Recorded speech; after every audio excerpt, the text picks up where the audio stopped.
The Ministry of Home Affairs Wednesday morning banned the Popular Front of India PFI and its associates, including the Rehab India Foundation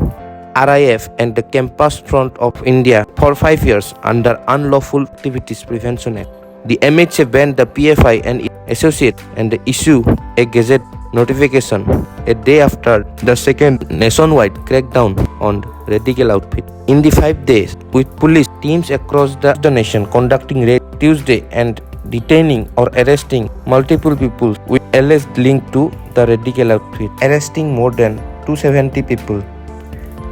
The ministry in its notification said that PFI and its associates, affiliates and fronts have been indulging in unlawful activities which are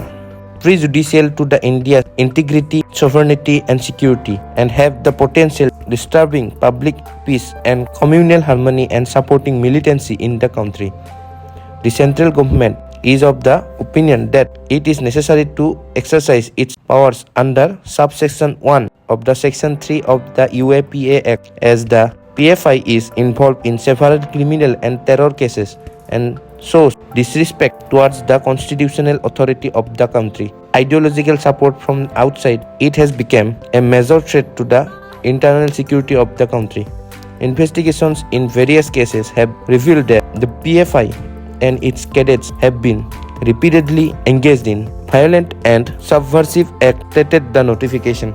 After banning the PFI, the MHA also issued another notification with a subject line of delegation of power and said under the exercise of the powers conferred by Section 42 of the Unlawful Activities Prevention Act, the central government directs state government and the union territory administrations to exercise all the powers under Section 7 to prohibit the use of funds and the Section 8 notify places used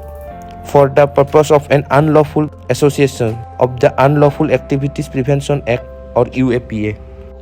In the first notification, the MHA said some of the PFI's founding members are the leaders of the Student Islamic Movement of India (SIMI) and that the radical outfit has links with the Jamaat-ul-Mujahideen Bangladesh (JMB), both of which are proscribed organizations. There had been a number of instances of international linkages of PFI with global terrorist groups like Islamic State of Iraq and Syria (ISIS). The PFI and its associates or affiliates or fronts have been working covert to increase radicalization of one community by promoting insecurity in the country, which is substantiated by the fact that some cadets have joined international terrorist organizations. The notification also talked about the many associates or affiliates or front, including the Rehab India Foundation (RIF), Campus Front of India (CFI), All India Imams Council (AIIC), National Confederation of Human Rights Organization (NCHRO), National Women's Front, Junior Front, Empower India Foundation (EIF), and the Rehab Foundation Kerala. Rehab India Foundation collects funds through PFI members, Rehab Foundation, Kerala, and the activities of the Junior Front, All India Imams Council, National Confederation of Human Rights Organization (NCHRO),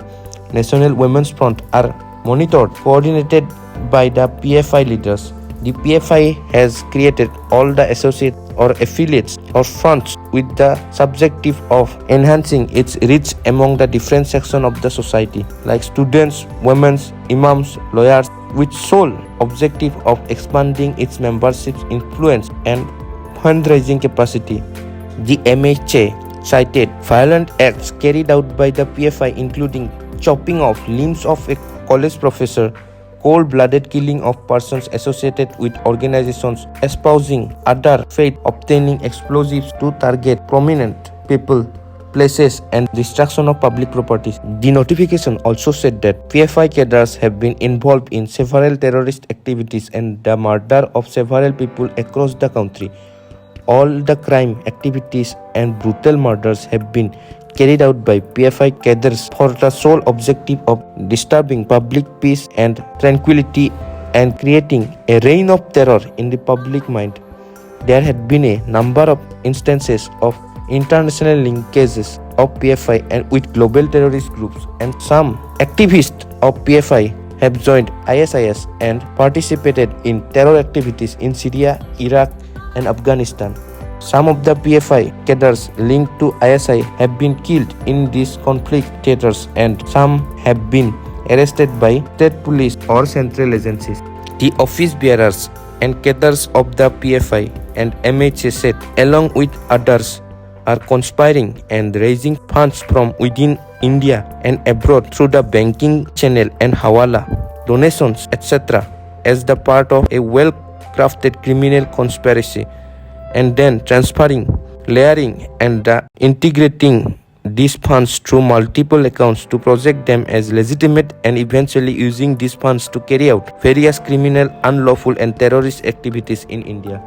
According to this notification, the Income Tax Department cancelled the registration granted to the PFI under Section 12A or 12AA of the Income Tax Act 1961, 43 of 1961 as the source of the deposit on its behalf with respect to its several bank accounts were not supported by the financial profiles of the account holders, and the outreach activities were not being carried out as per their declared objectives. The Income Tax Department also cancelled the organizations granted to Rehab India Foundation under Section 12A or Section 12AA of the Income Tax Act 1961. The state governments of Uttar Pradesh, Karnataka, and Gujarat have recommended to ban PFI. That is the news for today related to this topic. Thanks for watching.